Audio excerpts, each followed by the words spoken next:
प्रतितिष्ठन्तं यजमानो अनुप्रतितिष्ठति स इष्ट्वा श्रेयान् भवति। तो जिस प्रकार से स यथा उभयपाद व्रजन, दोनों पैरों से चलता हुआ रथ, अर्थात दोनों पहियों से, यथा उभयपाद व्रजन रथो वा उभाभ्याम चक्राभ्याम वर्तमान है।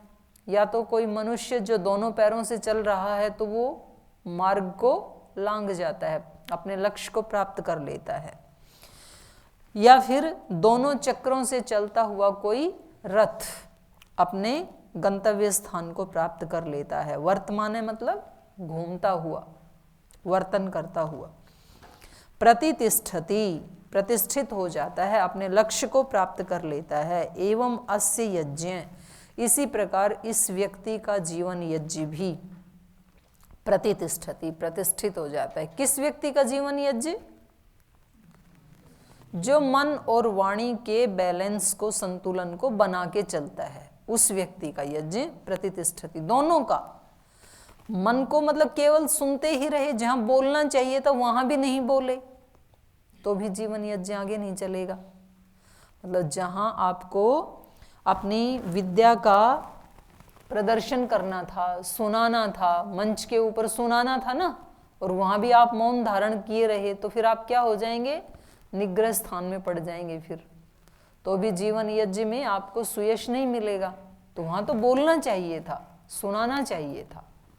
तो इन दोनों का बैलेंस, वाणी और मन का, कहाँ चुप रहना है कहाँ बोलना है, इसका जो संतुलन बना लेता है उसका जीवन यज्ञ प्रतितिष्ठति। यज्ञम प्रतितिष्ठन्तम, और यज्ञ के प्रतिष्ठित होते हुए यजमानो अनुप्रतितिष्ठति, ये यजमान भी उसके पीछे पीछे प्रतिष्ठित हो जाता है, सफलता को प्राप्त कर लेता है। स इष्ट्वा श्रेयान् भवति, वो ये यज्ञ करते हुए श्रेष्ठता को प्राप्त कर लेता है, सुयश को प्राप्त कर लेता है, सफलता को, समृद्धि को प्राप्त कर लेता है। यही जीवन यज्ञ है। बाहर का यज्ञ तो प्रतीक है, उस यज्ञ को वहां से लेकर के अपने जीवन यज्ञ को कैसे चलाना है उसके लिए बाहर का यज्ञ किया जाता है। तो हमारा जीवन यज्ञ बीच में खंडित ना हो, वो प्रतिष्ठा को प्राप्त करे, ये इसमें बताया है। अब आगे बता रहे हैं, ये तो यज्ञ का था, एक बाहर का यज्ञ, एक जीवन यज्ञ और एक सृष्टि यज्ञ। तो सृष्टि यज्ञ, जीवन यज्ञ, स्थूल यज्ञ, इन तीनों की समानता दिखाई गई है। अब आगे बता रहे हैं कि कैसे इन लोकों का भी कोई सार क्या हो सकता है। माने ब्रह्म का विराट से विराट रूप दिखाएंगे और फिर उसको एक ओंकार पे ले आएंगे ऋषि, ये इनकी परंपरा है। तो प्रजापति ही लोकान अभ्यतपत तेषां तप्यमानानां रसान् प्राबृहत् अग्निम पृथिव्या वायुम अंतरिक्षात् आदित्यम दिवः। प्रजापति लोकान अभ्यतपत, प्रजापति ने, इन सारी प्रजाओं के स्वामी अर्थात ईश्वर ने, प्रजापति ने लोकान अभ्यतपत, तीनों लोकों को तपाया। किसी चीज का जब वो सारांश निकाला जाता है ना तो उसको तपाया जाता है। जैसे दूध का सारांश निकालना है, खोआ, मावा, तो उसको उबाला जाता है।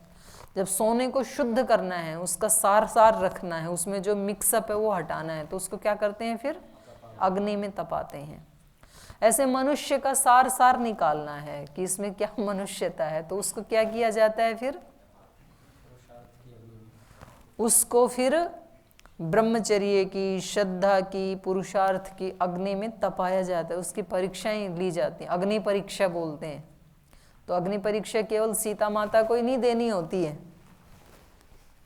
मनुष्य मात्र को देनी होती है अग्नि परीक्षा, क्योंकि अग्नि परीक्षा होने के बाद ही उसके ऊपर शुद्धता का टैग लगता है। जिसको अग्नि में ही नहीं डाला तो वो शुद्ध अशुद्ध कैसे पता लगेगा? तो यहाँ प्रजापति ने क्या किया? तीनों लोकों को तपाया। तीनों लोकों का सार क्या है ये जानने के लिए प्रजापति लोकान अभ्यतपत तेषां तप्यमानानां रसान् प्राबृहत्, तो वो तीनों लोग जब तप रहे थे तो तप्यमाना नाम तेषाम, तपते हुए उनका रसान प्राबृहत, उनका रस निचुड़ गया, टपक गया, रस रस रस आ गया उनका। और वो रस क्या था? पृथिव्या अग्नि, पृथ्वी का रस। तीन लोग हैं, पृथ्वी लोक, अंतरिक्ष लोक, द्युलोक। तो पृथ्वी में से तप करके क्या निकला इसका सार? अग्नि। पृथिव्या अग्नि ही, अंतरिक्षात वायुम, अंतरिक्ष का रस क्या निकला? वायु, वो उसका सार है। और दिवह आदित्यम, द्युलोक का सार निकला आदित्य। तो अग्नि, वायु और आदित्य, ये तीनों लोकों के सार रूप हैं, रस स्वरूप हैं। स एताः तिस्रो देवता अभ्यतपत तासां तप्यमानानां रसान् प्राबृहत अग्नेर्ऋचः वायोर्यजुंसि और सामान्य आदित्यात्, सामान्य आदित्यात्। स एताः तिस्रो देवता अभ्यतपत, फिर उस प्रजापति ने, सह माने प्रजापति ने, एता तिस्रो देवता, इन तीनों देवताओं को भी, अग्नि देवता, वायु देवता, आदित्य देवता, इन तीनों देवताओं को भी अभ्यतपत, फिर इन तीनों को भी तपाया कि इनका भी सार, इनका भी रस क्या है। इन तीनों देवों को तपाया। तासाम तप्यमानानाम रसान प्राबृहत, और वो भी जब तपे तो उनका भी रस चू पड़ा, निकल पड़ा, प्राबृहत बह गया। तो अग्नि का रस क्या निकला? अग्नेर ऋचा, अग्नि का रस निकला ऋचा, ऋग्वेद। वायोर यजुंसी, वायु ऋषि से यजुर्वेद। और सामानी आदित्यात, आदित्य से सामवेद। ये त्रैविद्या निचुड़ गई उससे भी। तीनों लोकों का सार अग्नि वायु आदित्य, अग्नि वायु आदित्य का भी सार ऋग यजु साम। स एतां त्रैविद्याम अभ्यतपत तस्या तप्यमानाया रसान प्राबृहत भू इति ऋग्भ्यो भुव इति यजुर्भ्यः स्व इति सामभ्यः। फिर इन तीनों को भी तपाया, त्रैविद्या को भी, ऋग्वेद यजुर्वेद सामवेद, इन तीनों का भी मंथन किया, इनको भी तपाया। स एताम त्रैविद्याम अभ्यतपत, उस प्रजापति ने इन त्रैविद्या को भी तपाया। तस्या तप्यमानाया रसान प्राबृहत, उस त्रैविद्या को तपाए जाते हुए उस त्रैविद्या का रस चू पड़ा, निकल पड़ा। भू इति ऋग्भ्य, ऋग का सार क्या निकला? भू।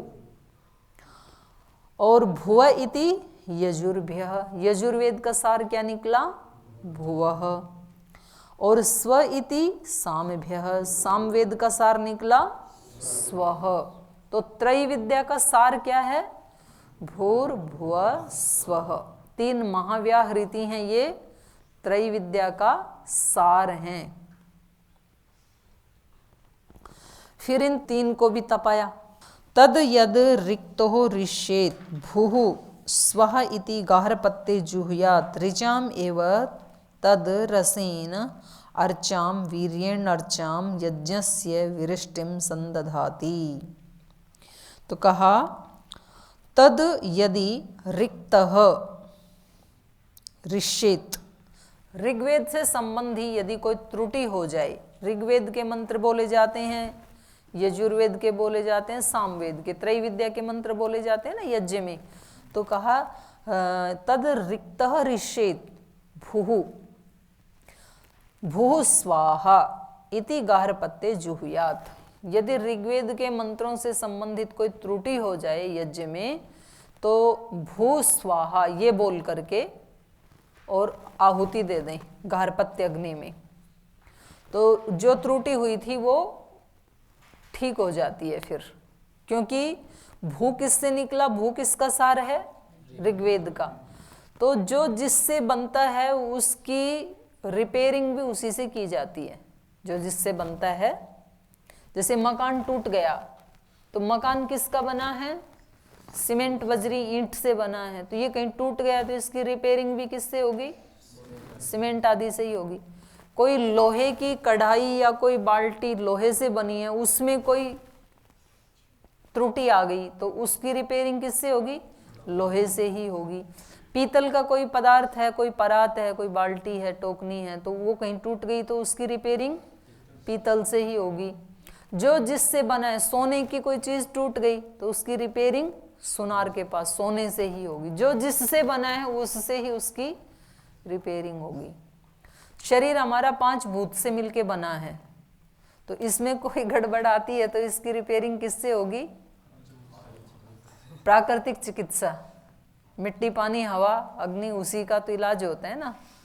तो वैसे तो योग से हो जाती है, योगियों की तो प्राणायाम ध्यान आदि से हो जाती है, कि क्योंकि वो ध्यान के माध्यम से या प्राणायाम के माध्यम से तो प्राण को शुद्ध कर लेते हैं, और ध्यान के माध्यम से जहाँ जो कोई दर्द आदि है वहाँ अपनी चेतना को फोकस कर देते हैं, तो वहाँ जो ब्लॉकेज आ गए थे वो फिर आगे उसको शुद्ध कर देते हैं।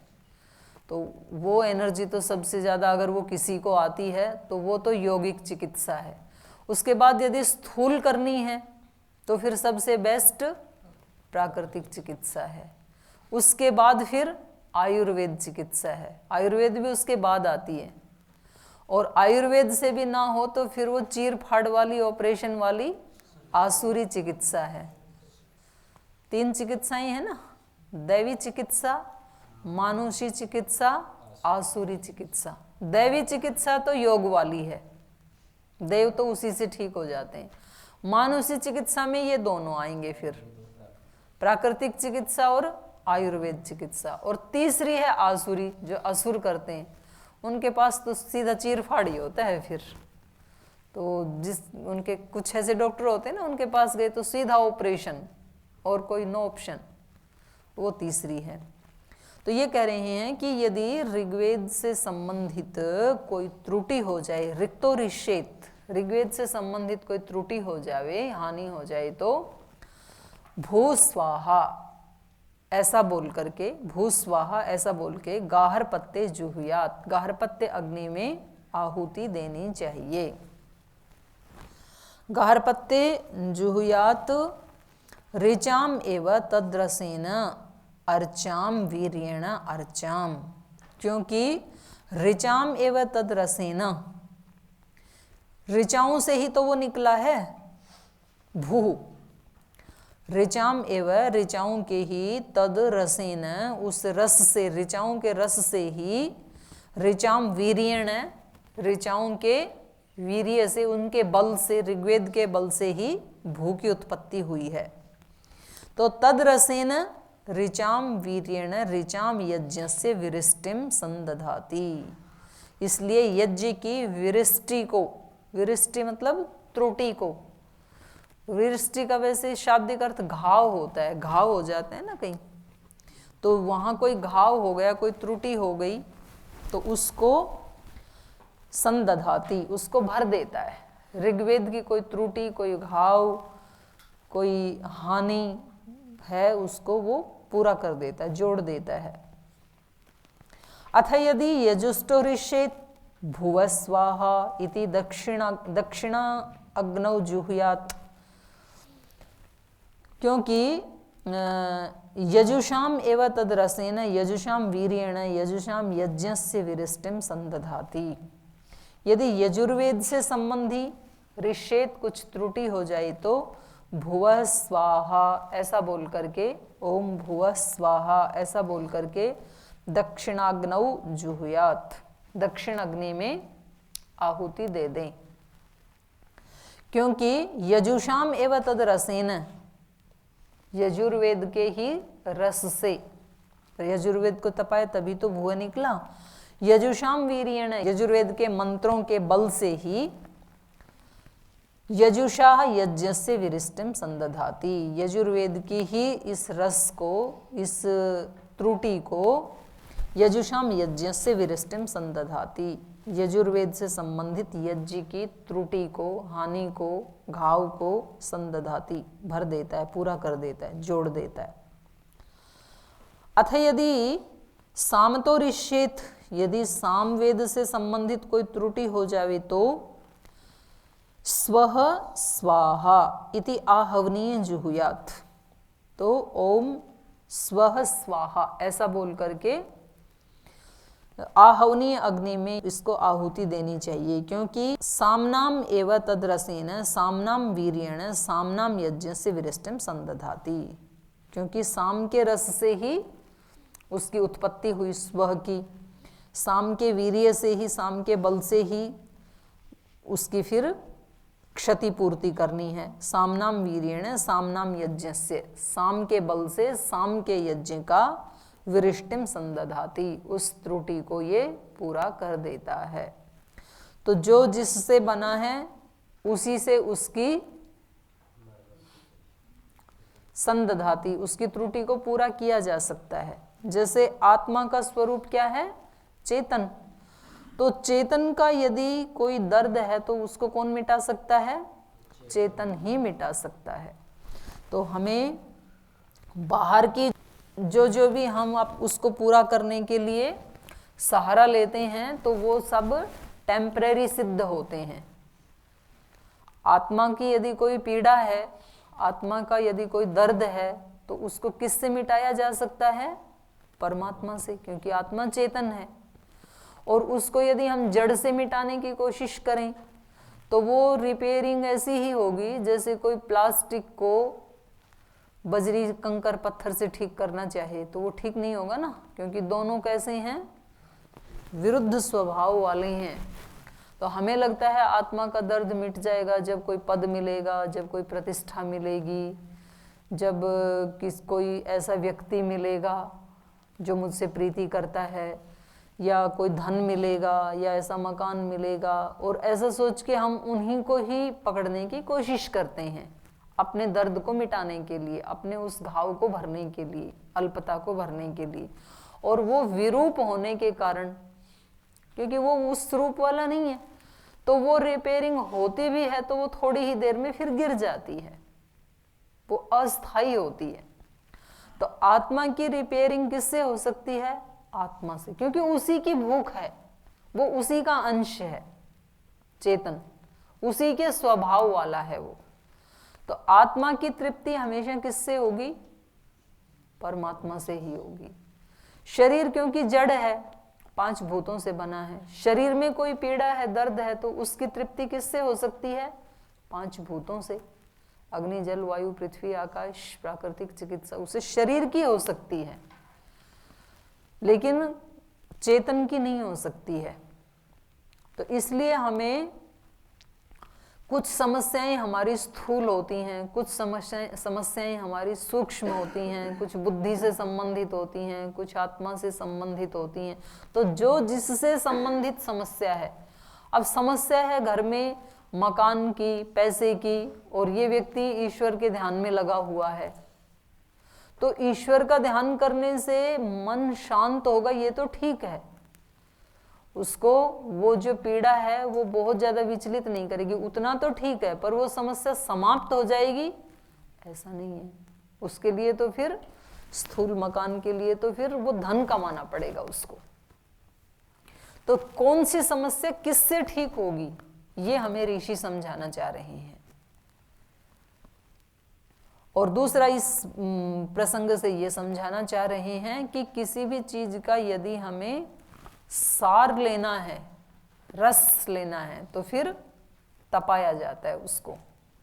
बिना तपाए उसका सारांश नहीं निकल सकता है, उसका रस नहीं निकल सकता है।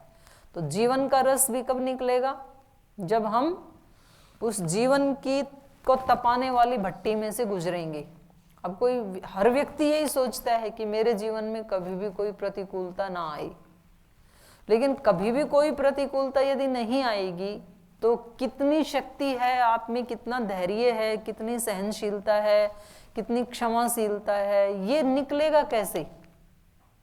यही सार है ना मनुष्यता का। तो मनुष्यता का सार यही है, प्रेम, करुणा, सत्य, पवित्रता, क्षमाशीलता, सहनशीलता, यही तो सारांश है जीवन के, मनुष्यता के।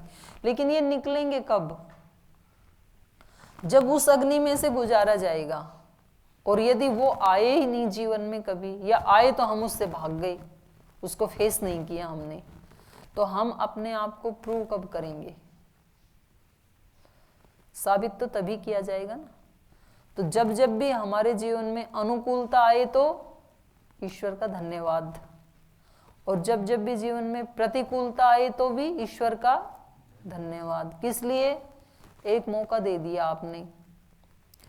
श्रद्धेय स्वामी सोमानंद जी महाराज थे ना, तो उनके सामने जैसे कभी कोई जाके अपनी समस्या बताते, जी मैं तो बहुत बोलती नहीं हूँ, घर में कुछ माताएं जाके बताती थी, मैं बहुत सहनशील हूँ, मैं तो कभी किसी को कुछ कहती नहीं हूँ, और पता नहीं मेरे साथ तो हमेशा उल्टा ही होता है, लोग समझते नहीं है परिवार वाले। तो बोलते थे, जी जी दिखा दे तू जैसी है, बोल मत, आप जैसे हो वो दिखा दो। दिखा दो मतलब ऐसा आचरण करो कि दूसरे खुद कहें आपको, आपको ना बोलना पड़े। आप धनवान हैं तो धनवान व्यक्ति को कैसा आचरण करना चाहिए वो दिखा दो। धनवान को कैसा आचरण करना चाहिए? जो अपने से गरीब हैं उनकी सहायता करे, वही व्यक्ति धनवान है। जो सारा अपने ऊपर ही खर्च कर रहा है उसको कौन धनवान मानेगा? आप यदि धैर्यवान हैं तो वो दिखा दो कि मैं धैर्यवान हूं। तो दिखाया कैसे जाएगा? जब कोई प्रतिकूलता आई उसमें भी आप नहीं डगमगाई तो आपने दिखा दिया कि आप धनवान हैं। आप कहते हैं कि मैं रात रात भर पढ़ाई करता हूं, तो दिखा दो। दिखा दो मतलब जब ये परीक्षा में अच्छे नंबर आए या मंच पे सुना जाए और आप सुना दें तो आपने दिखा दिया। तो हम क्या हैं ये बताने की आवश्यकता नहीं है, ये दिखाने की आवश्यकता। दिखा दो आप ऐसे हो तो। बोलते भी है ना, गांव की आम भाषा में भी बोलते हैं ना, करके दिखा। ऐसा है तो करके दिखा। दिखा मतलब जी के दिखाओ, ऐसा सबको दिखना चाहिए, बोलना नहीं चाहिए आपको कि हम ऐसे हैं। नहीं तो बोलते तो सब ऐसे ही हैं कि मैं तो सबसे अच्छा हूं, मैं सबसे ज्यादा धैर्यवान हूं। तो ऐसे हो तो उस समय में दिखाओ आप जब ये दिखाया जा सकता है। तो ये यहां पर बताया है कि हमारा जो सद्गुणों का, जो मनुष्य का, मनुष्यता का जो सारांश है वो आग में से गुजारा जाएगा जब तपाया जाएगा। इन्होंने तप शब्द का प्रयोग किया, लोकों को तपाया। फिर लोकों में से 3 देवता निकले, अग्नि, वायु, आदित्य। फिर उन 3 को भी तपाया। तो उन तीनों में से क्या निकला? अग्नि से क्या निकला? ऋक, वायु से यजुर, और साम से आदित्य से सामवेद, और वायु से यजुर्वेद। फिर त्रय विद्या को भी तपाया तो उससे क्या निकला? भूर्भुवस्वः। अब भूर्भुवस्वः को भी तपाएंगे तो उससे निकलेगा ओंकार। तो आगे चलो। तद यथा लवणेन स्वर्णम संदधाति संदध्यात् स्वर्णेन रजतम रजतेन त्रपु त्रपुणा सीसम सीसेन लोहम लोहेन दारु दारु चर्मणा। तो कह रहे हैं जैसे जिस प्रकार लवणेन स्वर्णम संदध्यात्, लवण से सोने को, मतलब विशुद्ध जो सोना है ना, उससे कोई आभूषण आदि नहीं बनाया जा सकता, उसमें थोड़ा सा मिक्स करना पड़ता है, उसको ही यहाँ लवण कहा है। लवण का मतलब यहाँ नमक नहीं है, वो विशेष प्रकार का एक मिक्सर है जो उसमें मिलाया जाता है स्वर्ण में, और फिर जब वो टूट जाता है तो उसी से टांका दिया जाता है उसको।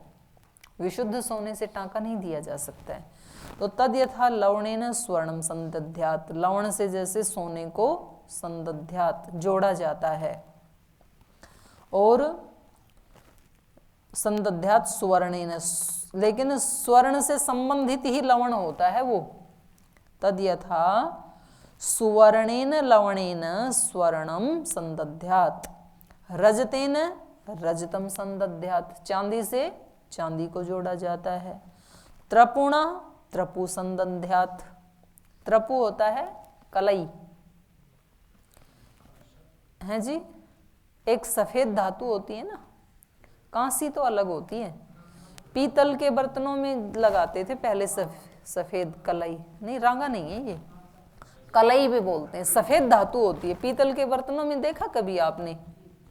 जो भी नाम है पर आप परिचित हैं ना, उसको पीतल के बर्तन में लगाया जाता है, हमारे मैंने तो बहुत देखा है बचपन में। तो त्रपुणा त्रपुः, कलई से कलई को जोड़ा जाता है। सीसेन सीसम, शीशे से कांच से कांच को भरा जाता है। लोहेन लोहम, लोहे से लोहे को जोड़ा जाता है। दारू दारू चर्मणा, और जो दो लकड़ियां हैं उनको चर्म से, दारू दारू चर्मणा, दो लकड़ियों को चर्म से जोड़ देते हैं। तो इस प्रकार से जो जिससे बना है उसकी रिपेयरिंग भी उसी चीज से की जाती है। एवं एषाम लोकानाम आसाम देवतानाम अस्याः त्रय्या विद्याया वीर्येण यज्ञस्य विरिष्टिम संदधाति, भेषज कृतो हवा एष यज्ञो यत्र एवं विद ब्रह्मा भवति। एवं इस प्रकार एषाम लोकानाम, इन लोकों का, आसाम देवतानाम, किन लोकों का? पृथ्वी अंतरिक्ष द्युलोक, इन लोकों का, और इन देवों का, कौन से देवों का? अग्नि वायु आदित्य। एवं एषाम लोकानाम आसाम देवतानाम अस्या त्रय्या विद्याया, और इस त्रयी विद्या का, त्रयी विद्या ऋग यजु साम, त्रय्या विद्याया वीर्येण, इनके बल से, यज्ञ से विरिष्टिम संदधाति, यज्ञ की त्रुटि को ब्रह्मा जोड़ता है। जिसकी त्रुटि उसी से उसको जोड़ता है। ऋग्वेद की त्रुटि तो भू से जोड़ता है, भू स्वाहा कह के। यजुर्वेद की त्रुटि तो भुव स्वाहा कह के जोड़ता है। सामवेद की कोई त्रुटि तो स्वह स्वाहा कह करके उसको जोड़ता है। तो इन लोकों का जो रस, देवता देवताओं का भी रस, त्रयी विद्या त्रयी विद्याओं का भी रस, भूर्भुव स्वः, उससे इस यज्ञ को संदधाति, यज्ञ की विरष्टि को, त्रुटि को जोड़ता है। तो ऐसा यज्ञ क्या हो जाता है? भेषज कृतो है वा एष यज्ञों। तो फिर ये यज्ञ कैसा हो जाता है? भेषज कृत। भेषज कृत माने उचित औषधि से युक्त, माने विधि विधान से युक्त। तो ये यज्ञ विधि विधान से युक्त हो जाता है। भेषज कृतो है वा एष यज्ञों यत्र एवंवित ब्रह्मा भवति, वो यज्ञ विधि विधान से युक्त संपूर्ण हो जाता है, पूर्ण आहुति को प्राप्त हो जाता है, जहां एवं वित ब्रह्मा भवति, इस प्रकार से जानने वाला ब्रह्मा होता है। किस प्रकार से जानने वाला ब्रह्मा कैसा होना चाहिए? जो विद्वान हो, जो तीनों लोकों के सार को जानता हो, और फिर तीनों देवताओं के सार को जानता हो, और उन देवताओं की सार त्रयी विद्या को जानने वाला हो, माने जो चारों वेदों का विद्वान हो, वो ब्रह्मा हो सकता है।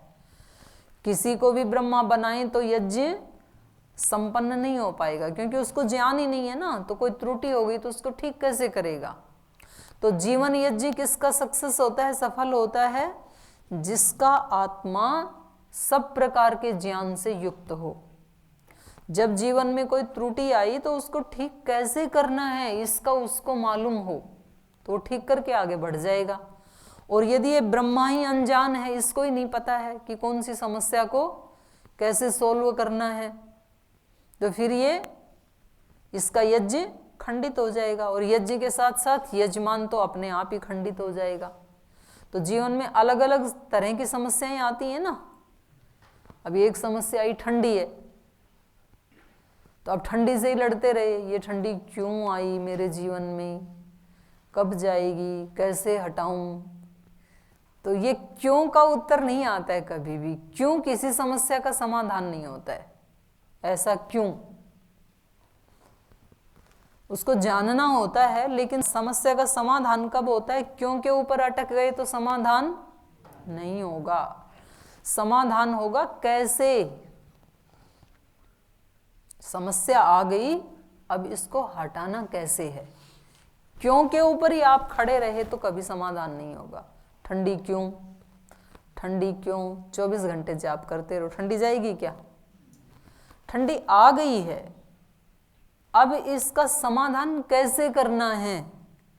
तो आपकी बुद्धि बोलेगी स्वेटर निकालो तो पहन लो, अपना शाल टोपा निकालो और पहन लो, तो रहने दो सर्दी को, कोई बात नहीं। तो रिपेयरिंग कैसे करनी है उसकी, इसका ज्ञान जब तक ब्रह्मा को नहीं होगा, जीवन यज्ञ के ब्रह्मा को, आत्मा को, तो फिर ये यज्ञ पूर्ण आहुति तक नहीं पहुंचेगा, फिर बीच में ही खंडित हो जाएगा ये। और ऐसे ही बाहर के ब्रह्मा को भी त्रयी विद्या का ज्ञाता होना चाहिए, तीनों वेदों का उसको ज्ञान होना चाहिए। तो जहाँ जिस वेद की से संबंधित कोई त्रुटि हुई, वो वहीं उसके रस को लेके उसको फिलअप कर देगा, तो वो यज्ञ उसका संपन्न हो जाएगा। तो इसको अभी और 1-2 मंत्र बचे हैं, इनको फिर कल पढ़ेंगे। आज यहीं पाठ को विराम देते हैं।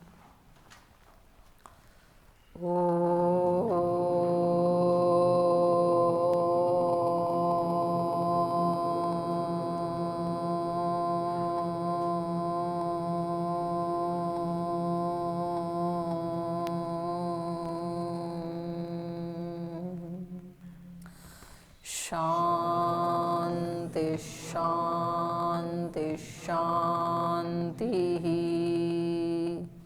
श्री गुरुभ्यो